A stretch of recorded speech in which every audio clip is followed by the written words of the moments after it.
The broadcast is now starting. All attendees are in listen-only mode. Good morning, everyone. My name is Tom Pyzdek, and I want to welcome you to our webinar.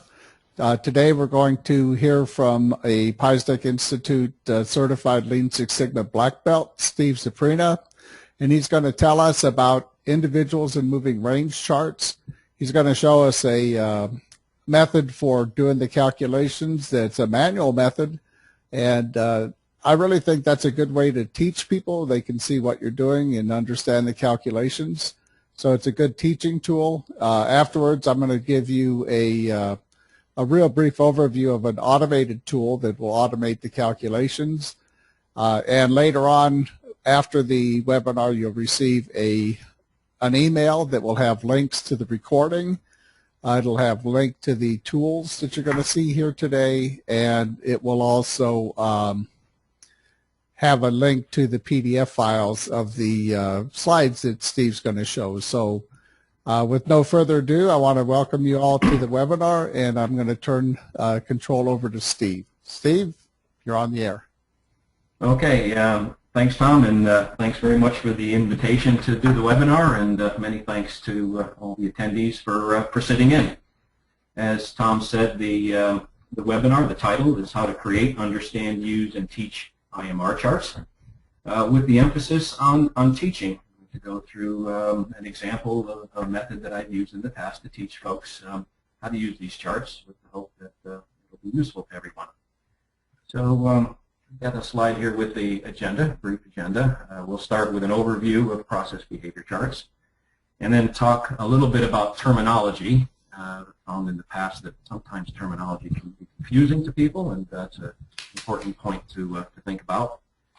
Then we'll speak briefly about separating signal from noise, a very important point. In fact, that's really what we're trying to do here, is to come up with an easy, reliable way to separate signal from noise. And then we'll spend the bulk of the time on actually doing a manual execution of an IMR chart using some forms that I've prepared, which will be made available to everyone. And then I'll try to show everyone how to create IMR charts in Minitab. I have Minitab 17. I hope that's useful to everyone. And then a brief discussion towards the end on whether we should use software or pencil and paper for given situations. And depending on what you're doing and what you're trying to accomplish, sometimes software is better, sometimes pencil and paper is better. And I'll explain why I say that. And then we'll talk about annotating charts, a really interesting sort of follow-on to creating the chart, and then at the very end we'll wrap up with some talk about pitfalls to avoid. And folks, I can guarantee you if there's a pitfall in any of these charts, I have found them and they've hit me on the head, and they've done some damage. So I'm an expert on pitfalls. I've learned the hard way. So the purpose of all of this, all of the above, is to present some experience for people to consider. You might find it useful in your own work, your own studies. And my only goal here is to try to help people and to help you help your employer, or help you find an employer if that's what you're doing. And so we'll now start on a brief overview of process behavior charts. And there are quite a few of them. I'll just read off a few individual moving range charts, which we'll talk about today. And then there's the average range chart, some people call the XMR control chart. There's control charts for attributes, short runs, and Tom Pyzdek's book, the Six Sigma Handbook, covers all of those in detail. So there are many different types, and today we're only going to speak about one of them. And it's the IMR chart. Some people call it the Swiss Army knife of IMR charts or control charts.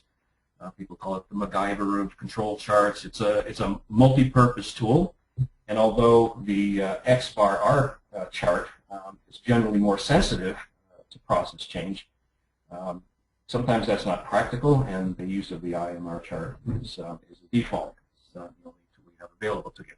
But as a default, it serves extremely well in my experience.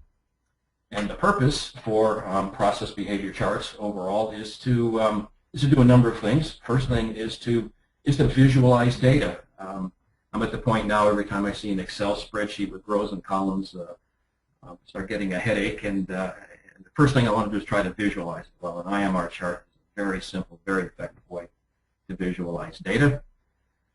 And process behavior charts also serve the purpose of helping us hear the voice of our process. Our process speaks to us in many, many forms: temperature, pressure, geometry, etc.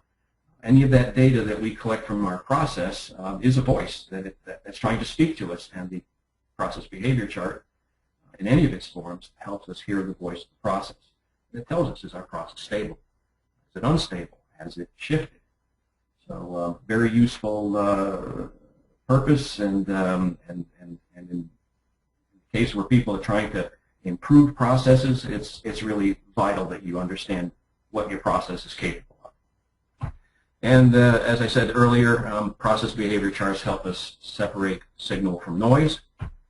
And the best news of all is that the IMR chart is really simple, and it's really effective. And the only thing that you have to do to learn is to practice a bit. So I hope to get those that are unfamiliar with IMR charts practicing today. And for those who are familiar with it, maybe you'll pick up some tips on how to teach. So, so that's the overview, and we'll now talk a little bit about terminology. I use the term noise and signal. Some people will use the terms common cause variation, random noise, expected variation. All of those are equivalent terms. When teaching, normally the briefer the description, the better. So noise and signal, very simple terms. Once people understand them, it's easier to speak about noise rather than common cause variation to someone, for example, who's not a Six Sigma green belt or a black belt. And then the term signal, conversely, is the unexpected variation in our process. Some terminology, special cause, assignable cause, variation. Those are signals. Those are the things we're looking for. And those things can be good for our process, bad for our process, it can be a mistake. It's the process telling us, hey, there's something going on here, you should look. And even the term IMR sometimes creates some confusion. I use IMR because that's what the Minitab default is. If you go to Minitab, it calls it an IMR chart. The XMR chart used by Pyzdek, I believe. Donald Wheeler's books all talk about XMR. Some software refers to them as IR charts. All the same, use whatever term is least confusing. And again, I'll use the term IMR chart for the presentation. Now, something from my experience to ponder regarding terminology. Again, I've made many, many mistakes, and I've learned from them. So just to pass along some of that insight, the term control charts is best avoided at first, maybe permanently in some organizations, and use instead the term process behavior chart, because the chart isn't really controlling anything outside of a few exceptions. You're really trying to understand how the process is behaving, not to try to control the chart, or to control the process, excuse me. So I found good luck, had good luck with the use of the term process behavior chart. I believe it's clearer. SPC, some people, especially if you use the term statistical process control, some folks will run out of the room screaming and never to be seen again. So SPC term best avoided. And you can use the term process behavior study. You want to study the process, see how it behaves, and see what the process is telling us. That's a clearer message for most people than the use of the term statistical process control. Even the term control limits, I use the term upper expected limit, lower expected limit, as we'll see later on. The term statistics also conjures up some bad memories for some people. I use the term data analysis. The term mean confuses some people, and average seems to be the better term. More people will understand that. So again, some terms that you might want to avoid at first when you're first teaching people. And you know, sometimes you have to make light of all of this. Yeah, statistics can sometimes be dry, and people remember their, you know, business statistics course from college, and again, they'll go screaming and running out of the room. So sometimes we make some fun of it, and we say, well, if you've abandoned hope, you can disregard the message. So, right, that's it on terminology. I'm going to now talk a little bit about the vital task of separating signal from noise. And why it's important? Well, it's important because it's rampant. There is there is confusion between signal and noise all around us, I believe. We've all heard phrases like, the inventory is the highest it's been in 6 months. Scrap is up from last week. There's an unfortunate human tendency to sort of assign meaning to each new point and make a limited comparison. The media reinforces that that tendency as well. You know, car sales up 10% from the same week of last year. Unemployment rate down 1.2% from last week. All limited comparisons, and in many cases, what people are talking about is noise rather than true signals. We believe that if car sales are up 10% from the same week last year, that is a signal that something has changed, and that's not necessarily true. In totality, it costs companies a lot of money. So again, I believe it's important to separate signal from noise using control charts or process behavior charts, and the end game is you save your employer time, money, and contribute to the bottom line, and who can argue with that? So take a quote from Tom's book.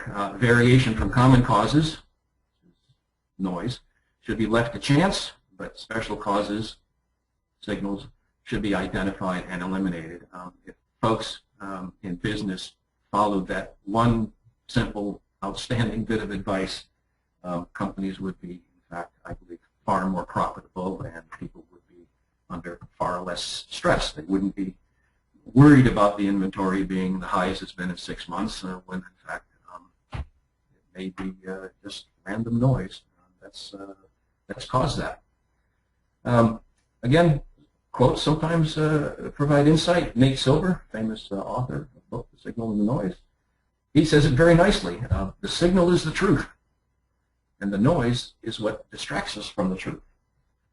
Yeah, I couldn't agree with him more. So, again, separating signal from noise is important. Chaos and confusion reigns all around us, and the IMR chart helps us make sense of it all. So now I'm going to spend most of the time on the construction and teaching the construction of manual IMR charts. So here's the bill of materials that people will need. There's a form. There are some standard forms that have been around for decades that some people use. I have a form that I'm willing to share with anyone. I've created it in Excel. I put the MR, the moving range part, on the top rather than on the bottom like the pre-printed forms, and I do that for a good reason. I'll explain later. And that form is available to anybody that wants to use it. And the nice thing is it's in Excel. You can change it if you wish. You can move things around. If you like the IMR in its normal format, you can rearrange things as you wish. And then some pencils, some colored pencils come in handy when you draw average lines and limits. The color helps people interpret things, so some colored pencils or colored pens are useful. Having an eraser, especially me, I make lots of mistakes, so I have lots of erasers around. A ruler, a calculator, and most importantly, continuous improvement mindset. Again, I've made all the mistakes there are to be made. I used to use process behavior charts to try to prove a point or pet theory. That is a horrendous mistake to make, and I don't make that mistake anymore. Better is to look at this as a way to learn, keep an open mind, and see what the data is telling you. So again, a little bit of experience that hopefully will be useful to folks. So the teaching method, again, another quote from Mark Twain, the person that had took a bull by the tail only once had learned 60 or 70 times as much as a person that hadn't. So I believe that by sitting someone down and having them construct a control chart by hand, calculate the limits themselves, see where they come from, punch the calculator, draw the lines, is an outstanding way to teach, much like grabbing a bull by the tail or picking up a cat by the tail. I think Mark Twain had a saying about that as well. And when we talk about any type of control chart, there is, of course, an important prerequisite. Again, a quote right from Tom's book. Rational subgroups are composed of items produced under essentially the same conditions. You have to construct process behavior charts with rational subgroups. To do otherwise is going to cause trouble. So if you have multiple machines, multiple production lines, and you're plotting data from all of them on one chart, you might be getting yourself into some trouble because they're not really produced under the same condition. Much better, of course, on a separate chart for each production line. So here's the form, the front of the form in particular, and I put the moving range chart at the top. Can anybody see my pointer here? Tom, if you can chime in, can you see the yeah, we see your pointer on my screen? It's right there where we're looking. Okay, yeah. Great. Okay, great. I'll use that then to kind of demonstrate things then. You know, here's some name, rank, serial number stuff, what item is, what interval you're taking data at, what units you're plotting in, who you are started by. And then there's some rows and columns up here for the data itself. Sorry, for some more name rank information, like the date might be here, the time might be here, an operator might be here, and your actual data points here under this row labeled I. Sorry.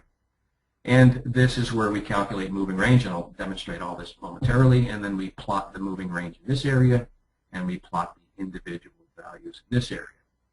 And then there's this is one thing you won't find in the pre-printed forms that I find really useful, and I'll talk about at the end about annotations. A little bit of space down here for some notes. That's the front of the form. Back of the form is where we do the calculations. And I think, no, I haven't blown that up for everybody to see. I hope everybody can see it. I hope the font is large enough. But it just follows a step-by-step pattern, exactly what to do, and I won't elaborate now because we'll go through that during the actual exercise. So the back of the form is for the calculations, and this is where we're going to start the actual exercise. So if all of you folks were taking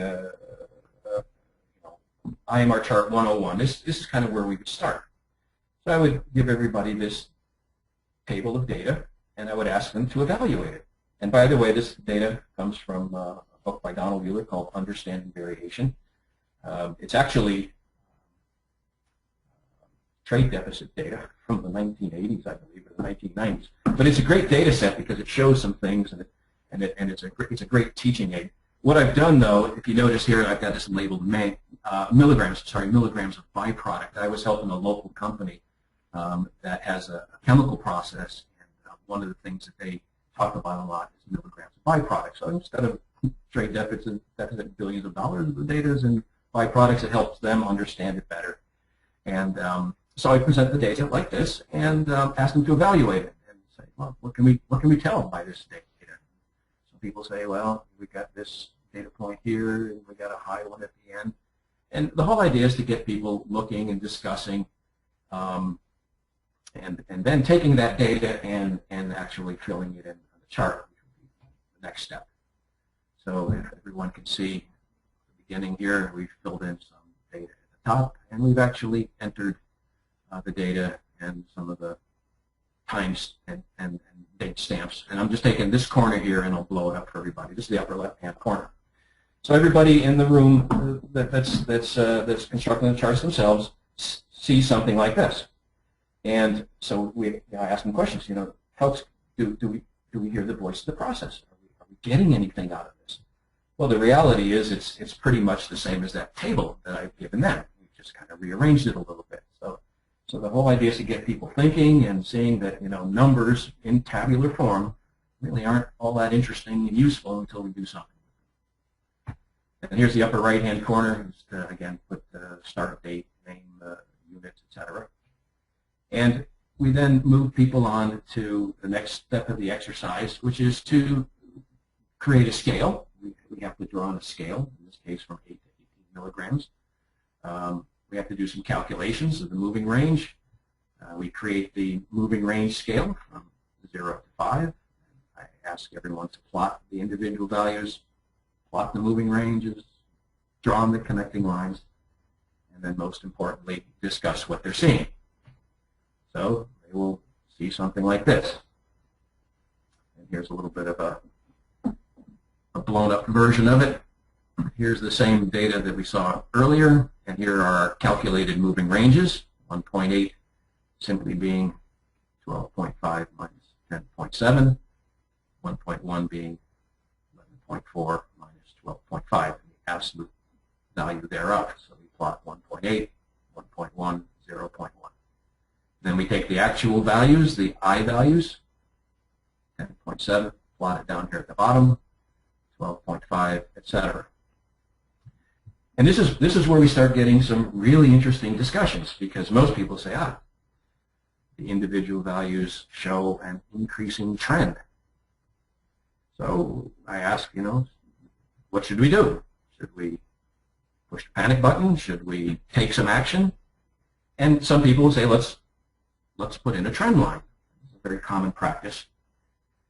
So go over to Excel and we'll do the usual linear regression, and then again we ask the question, should we sound the alarm based on this data? And some people say yes. Some people say no, let's wait a while, and some people say yes, this is a very clear trend. So I ask everyone to wait. Steve? One more. Yes, sir. We have a request that you speak a little bit louder. Okay. Yeah. Okay, I'm going to turn up my microphone here a little bit. Okay. Will do. Thank you, Tom. So I ask everyone to wait for theoretical 1 day and plot 2 more points, connect the dots, and discuss again. And this is what we see. So again, there's this unfolding story that's really very interesting, and I think a lot of people they see a point here. So we've added only 2 points, but now the data set really looks rather flat. It doesn't show that upward trend as it did without the 2 additional data points. And if we go back to Excel, add the 2 data points, we see that the linear regression line is in fact much flatter. And if we show them side by side, people say, oh my God, we've only added a little bit of data and making a big change. And the moral of the story is that the point I try to get across is to really avoid the use of linear regression to try to understand data sets. You're sledgehammering the data into a straight line, and sometimes it gives you the right story, sure, but many times it does not. So try to wean people off of that method and onto something that that I believe is better. So now it's time to do some calculations. Lucky us, we calculate I bar, MR bar, and limits, and we look at the back of the form, and I think I've zoomed in view of this, trying to make it a little bit larger. So here's the first 2 steps. So we sum up the individual values. In this case, it's 153. We divide by n, which is 12, and we have the I bar of 12.75. And this is an important point that you don't find on the pre-printed charts. I found very helpful is to then notate where that calculation is coming from. In this case, it's coming from February 1st to February 6th. Make a mental note of it. We then sum the moving ranges, the calculated values on that row, labeled MR. We divide by 11. The moving range, you only have 11 of them because you need pairs of data. And as it turns out, MR bar is 1.57, again, for the noted date. We then take MR bar, multiply it times this constant to calculate the upper expected limit of the moving range, in this case 5.13.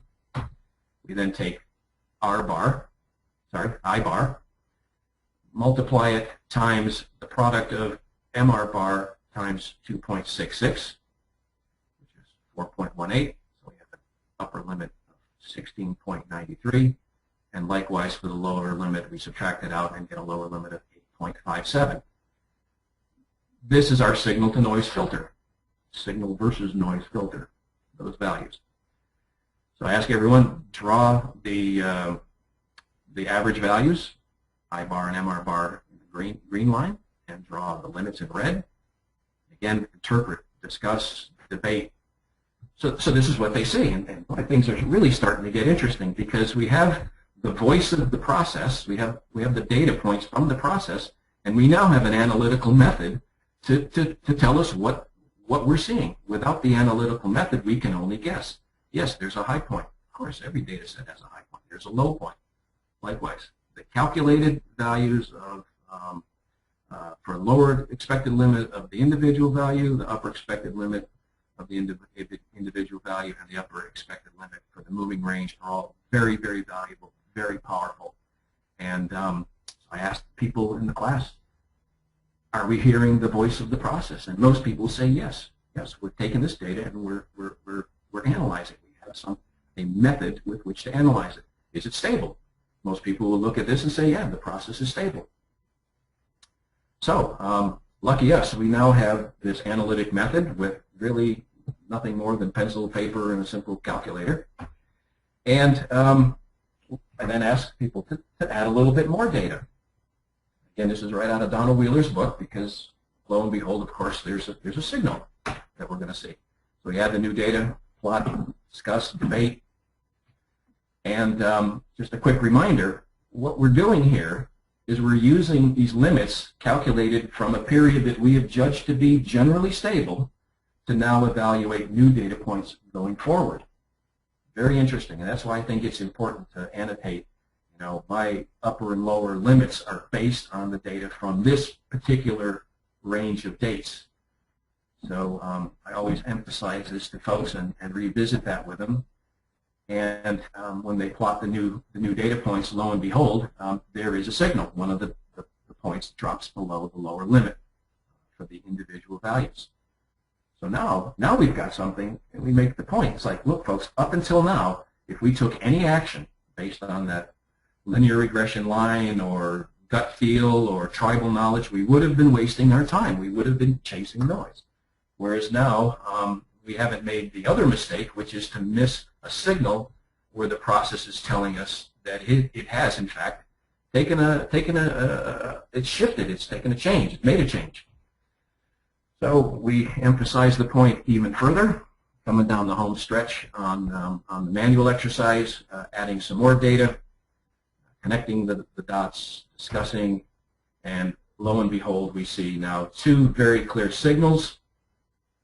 And what looks to be, if you look very carefully, you compare the data here to the data here, you can see what looks to be a shift in the process. And that's what we're looking for. And by the way, I'm sorry, I forgot one important point is to first analyze the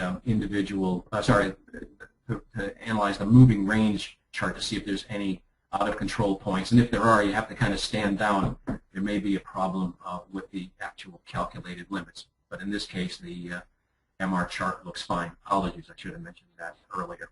So having this sanity check in hand, we can now evaluate this data and we see something that signals a shift in the process. And in reality, that's really what we want people to see. What we want people to see from this demonstration is that somewhere around that red arrow, the process changed. The process is telling us something. And it's extremely important that we understand that the process has changed. Without the control chart, you might miss it. Say, well, you know, 8's low, but yeah, we had a 9 once before, we'll ignore it. Therein lies a danger, and therein lies a phenomenal opportunity to learn something about the process. So again, keep an open mind, listen to what the data is telling us, use the limits as a way to filter signal from noise, to prevent chasing noise, prevent missing signals. And then, you know, I've taught this thing dozens of times, and every once in a while somebody would say, should we now recalculate the limits? And that's when I go up and I high-five the person or buy the person a coffee or something like that, because that's exactly what we should do. We should now recalculate our upper and lower limits based on this data. It's a new process, essentially, and we would want to judge going forward based on this new process of new period of stability. So again, I get really excited when people ask me, should we calculate the limits? Because I know I'm reaching them. I know I'm getting my message across, and that's exactly what we should do. So to summarize lessons learned from the manual exercise, you know, until we saw that first signal, we were seeing only noise, and reacting to that noise is counterproductive. It's costly. It drives up people's stress levels. They're chasing things when they really shouldn't be. And likewise, missing that process shift is a tragic lost opportunity to learn something important. And the other lesson learned is that these calculated limits, the upper and lower limits, they're dynamic. As our process changes, hopefully it doesn't. Hopefully our limits stay the same from now until eternity. But I've never seen a process that does that. Processes they always change over time. It's entropy. There's no getting around entropy. We have to be vigilant. We have to keep an eye on our processes, and we have to recalculate our limits based on some good basic logic. Right. So that's the manual IMR exercise. Again, I found it to be extremely useful with people of all ilk. At the CEO of my full-time employer, I walked her through this, and I got my point across, and she got the message. She accepted what I was saying, and she then started to look at things a little bit differently. Instead of asking for tabular data, she now asks for charts. She likes to see visualized data, and she leaves the IMR calculations up to folks like me. But in reality, what I've done is I've helped my company, I've helped my boss, I've helped my boss's boss, and I've improved the bottom line of our company. Mission accomplished. So I'm now going to talk about Minitab, and I'm going to switch over, and I'm just going to remind everybody about our manual results. We had the upper expected limit for the moving range of 5.13, and then for the individual values, upper and lower range of 8.75 and 16.93. So now the mission is to try to duplicate those values. I'll have to switch over to Minitab with one important prerequisite. Minitab, unfortunately, has a default that will make their calculated limits different from the manually calculated limits. Excuse me. So you have to go into options, and I'll show you how to do that. And you have to change the default. I'll switch over to Minitab, change the default. You go to Tools, Options, Individual Graphs. Control Charts and Quality Tools. Excuse me. And Estimating Standard Deviation, and there it is. The default, when you first install Minitab, it'll use the pooled standard deviation to calculate the limits. So you get a slightly different answer. So change it to R bar, and all will be well in the world. So here's our original data set. The 12 points that we used for the manual calculations. Remember, N was 12 for the individual values. So to hopefully duplicate our results manually, you go under Control Charts, Individuals, IMR, and our continuous variable that we're interested in is, in fact, in this case, milligrams of byproduct. You can go to the Scale button, and you can click on Stamp and enter the date, AM, PM timestamps.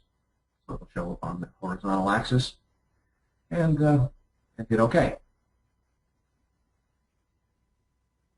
And hopefully, yep, there they are, 5.13, 8.57, and 16.93. So we're able to duplicate in Minitab exactly what we got manually. So lucky us. I'll now switch back here. Yeah, I'll go back to Minitab shortly when we talk about some of the pitfalls to avoid.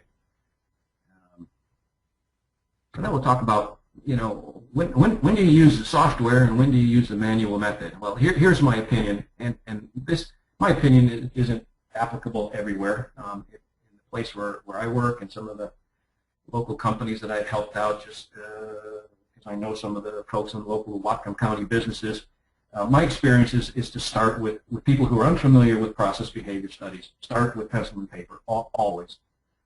Starting with software, I think, is problematic, because people don't understand where the calculated values are coming from. We push a button and things pop up, and we don't have that sort of visceral understanding of where the data where the calculated values is coming from. So I've also had really good luck, not only with my present employer, but some of the cable manufacturers I've worked for in the past, using pencil and paper IMR charts at workbenches.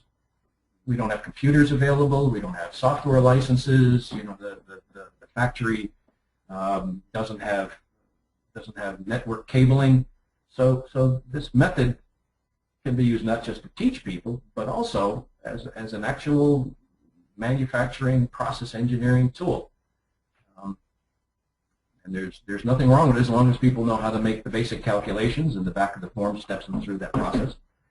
And again, my experience is to use software as a convenience, but to beware the pitfalls. And that's the section that we'll talk about last.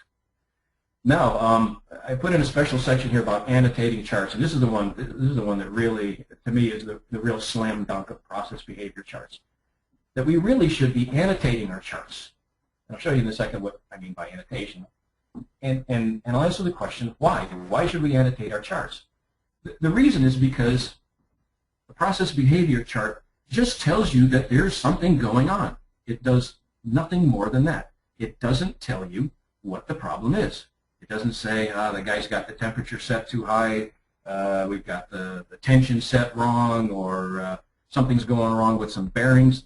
None of that vital process engineering information is part of the statistical analysis, if you will.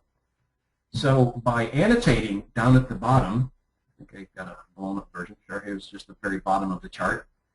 You make notations. Yeah, we had a backup operator from this time period to this time period. We had a power failure at this time, or we did some maintenance, or Charlie said he heard a funny noise. Write it down on the chart, because later on when you see a process shift, whatever it is that you have annotated here might give you a good clue as to what action to take, what actual action you have to take to understand why the process shifted.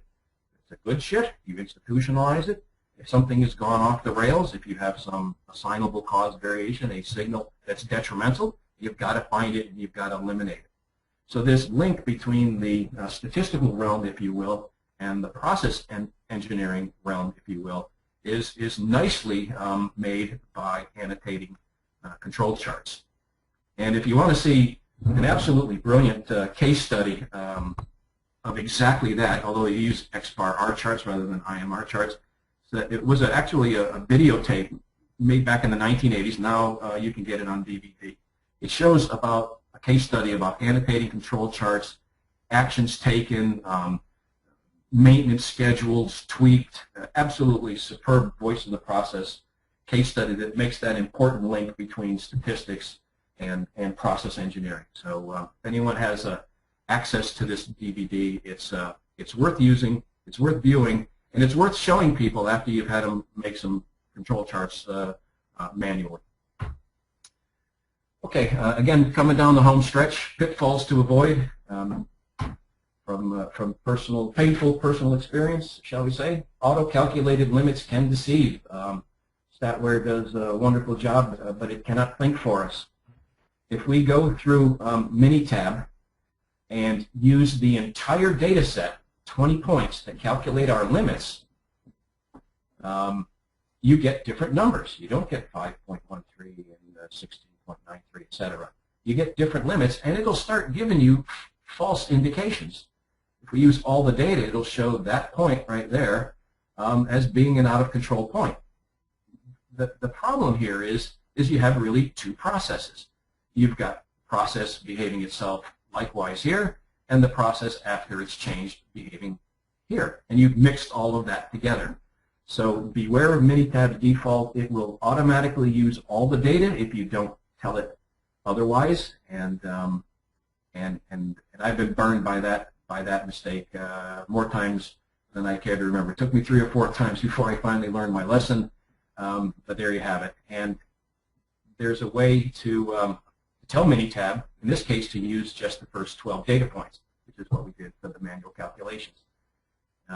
So you go under individual moving range chart, hit the options button, and go to the estimate tab, and switch the pull-down list to use the following subgroups when estimating parameters.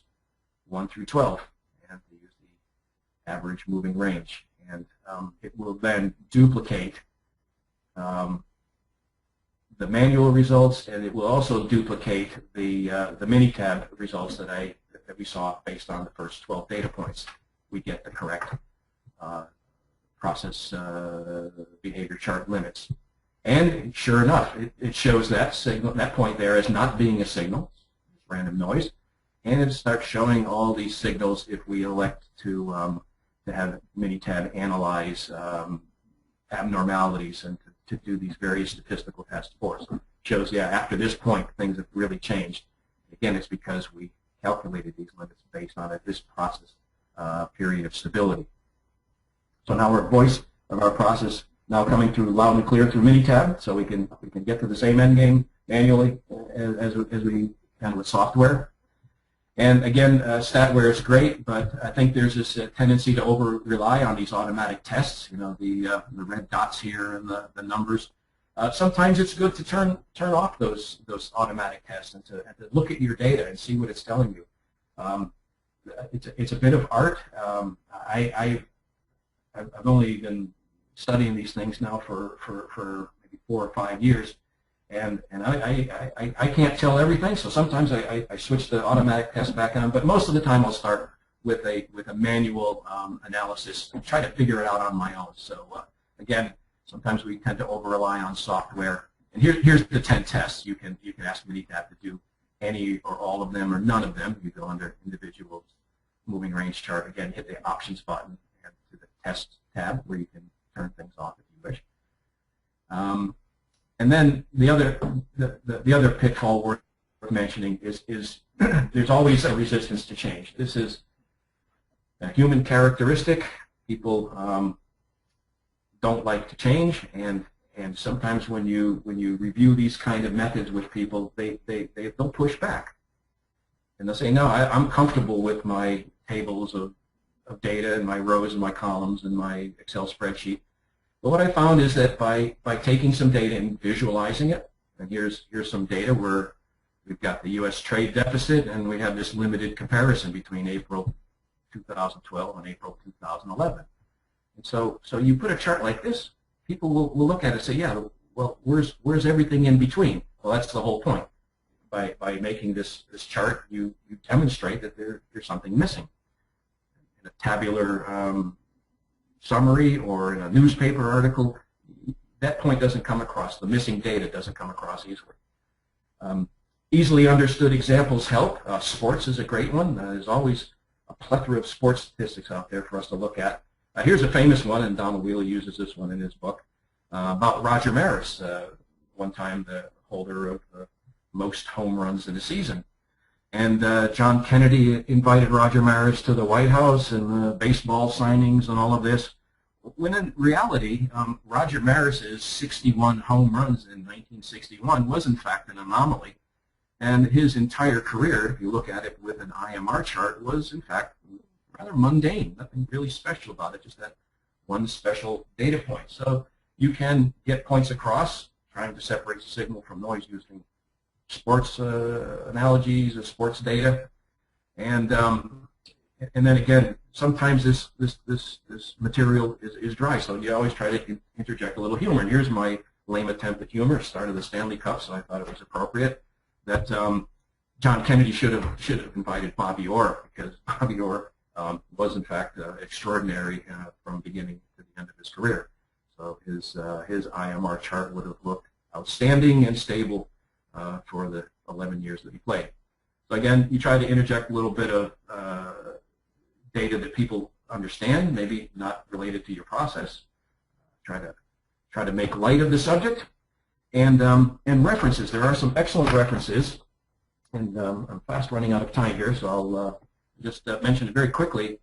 There's an essay. It's called "The Germ Theory of Management" by a fellow named Myron Trivas, that I have found to be a really, really excellent reference for those that are trying to come to grips with the whole idea of changing the way they look at data. And it's a great story, and anyone that hasn't read it, I would strongly recommend reading it and then using it to teach. So now to summarize everything, what we tried to do during all of these exercises is to try to teach people a very simple lesson. Take off these self-inflicted blinders that we put on ourselves. Limited comparisons are all around us. You never see graphical plots in the media, and when you do, they're usually so full of chart junk that you can't really interpret them. So teaching people a really simple, effective method to analyze data, I believe, is a worthwhile pursuit. And using IMR charts to listen to your process. That's the whole point. This is what we're trying to do, and to avoid the two capital mistakes. Avoid chasing noise, chasing things that aren't there, tilting at windmills, if you will, and to avoid missing signals. So with that, I would like to thank everybody and open things up for questions. So, Steve, I have a couple of questions here. First of all, I want to thank you very much for your presentation. It was very, very good, and I will pass these questions along to you, but if you'd like, we have me and two other Master Black Belts online, Larry Dyer and Peter Bursbach. So if you'd like some help in answering some of these questions, let us know, and Okay. we'll do that for you. So the first question is from Ruth, and she says, I use these charts for patient falls, which can be credited to extrinsic and intrinsic factors. Is that an appropriate use? Patient falls, so a count per day of a number of patients falling? Stand by. Let me, Ruth, if you'd like, I can unmute you and you can go ahead and ask the question. So I've unmuted your microphone, Ruth. You are now live. Or you can type it in.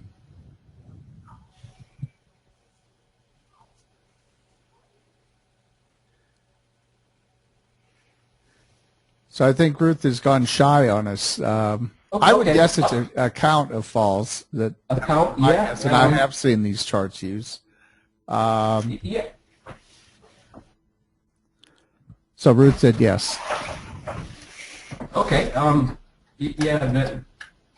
Assuming that there's sort of equal opportunity for falls over periods of time, looking at the count data might make sense. Sure. Okay. So I agree, Ruth, that this is a good chart. You can plot patient falls. The beauty of it is of the X chart or IMR chart is that when in doubt, you can always use it. It's a good approximation of any other control chart. Technically, the falls data would probably be something you should put on a C chart or a U chart. And Minitab also has a variation of those charts called the Laney chart, L-A-N-E-Y. So that would be the exact tool, but this would be a very good approximation, and it would also be something much easier to explain than one of the more complicated charts. One thing to chime in there, Tom, if I... Sure, go ahead. Just one other point that just comes to mind. If patient falls are extremely rare, Minitab also has it's a rare event charts. I think there's T and G charts that might be useful. It depends on, if it's a daily occurrence, then they're not the right chart to use. But there's one other option as well. Okay, so we have a comment and a question from Cecil. Cecil says, "Excellent presentation.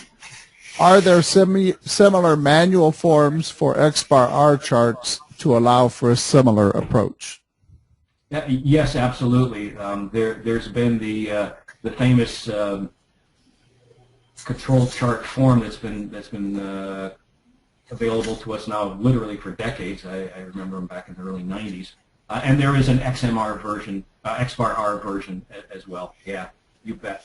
I haven't created one in Excel yet, but I'm working on it. So Cecil, if you want to send me an email, when I have it done, I'll send it to you.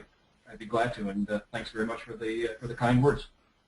So Steve, I don't know if we include your email address. Would you like me to put it in the chat window for everyone? Yeah, sure. stevecz@hotmail.com. Okay, so in the online chat we have Steve's email address. Tom, this is Peter. Peter, go. Pizza Master Black, as many of you know, because he grades your homework assignments. There's also the AIAG, Automotive Industry Action Group, has some online. I believe you can print out from their website control chart papers for the X bar and R chart. Okay, so you could probably Google AIAG control chart form and find it that way. Yes. Another question from Nicole. Excellent information. And can we get a copy of today's presentation? Yes, you will. The webinar software in a day or two will automatically send you an email. You'll have a link to all the slides used in today's presentation. I'll also create a recording, and we'll send you a link to a tool that I'm going to show you in a minute before we log off for creating these if you don't have Minitab. Hey, Tom, can I again make one comment? Certainly. Yeah, I would encourage everybody to take the actual data that we used. Again, it comes from one of Donald Wheeler's book, and just simply change the units instead of talking about milligrams of byproduct. Have it percent scrap or something that's relevant to your audience, and just use the same data. That message about the process shifting is beautifully shown by that exact data set. So the slides are available to everybody, and you can slice and dice the data and teach people using the same data. Just paint it using different units, different context. Good idea. Guillermo asks, good day, thanks for the presentation. Can you elaborate more on the don't chase noise perspective? Yeah, you bet. The tendency is for people to try to assign meaning to every individual data point they see. So again, you hear comments like, scrap is up since yesterday, revenues are down week on week, or something like that. And if you plot the data and calculate the limits and show that the data is behaving itself, it's staying within the limits, there's no patterns, there's no unusual increasing and decreasing of the data, then in fact those day-to-day changes or week-to-week changes are simply noise. They're simply expected random variation. And by interpreting it as a signal and chasing it, you're wasting your time. Most of the time, you're wasting effort and money, and you're chasing after something that's just simply not there. So I say at the end, don't chase noise. It means, until you see a clear signal from your IMR chart or some other control chart, stand down. Wait to make sure that what you're seeing is really a signal. Okay, great. So we have several other folks that are saying thank you and complimenting you on the presentation. I want to take the few minutes that we have left to show you a tool that I downloaded from the ASQ website. And this is a tool for creating control charts using Microsoft Excel. And I assume it's publicly available because there is no notice other than this about who created it and what it's to be used for. And I will include a link to this tool in the follow-up email that you'll all receive. And basically, this is a tool that lets you enter data. So I was entering data from Steve's example and in these cells. And what this particular form does is it lets you choose your sample size, and if you choose a sample of 1, it plots an individuals chart and a moving range chart, and it puts lines at 1 sigma, 2 sigma, and 3 sigma. Some people find that helpful, And it also, of course, plots the average and the upper and lower control limits. The problem was that I didn't see a way to tell it that you wanted to base your control limits on the first 12 groups, for example, and then plot the rest. So as you add points, it recalculates the control limits. There may be a way to stop it from doing that, but I couldn't find it in the brief time that I took to look at it. And essentially, it would be, as Steve said, something you'd use after you taught people how to use the chart manually, because this is a black box to most folks, and they're not going to learn how to do this correctly from the software as well as they will from doing it by hand. So I want to thank everyone for attending, and I want to thank Steve for a fantastic presentation, and my Master Black Belts who were here to help.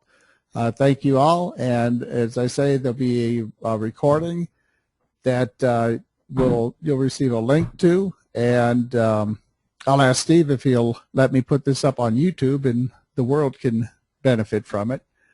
But yeah, absolutely. Yes, no problem, Tom. And I just have to send you the final slides for distribution as well. I made some changes since the draft I sent you. Okay, very good. And thank you all for attending, and we'll see you at the next webinar.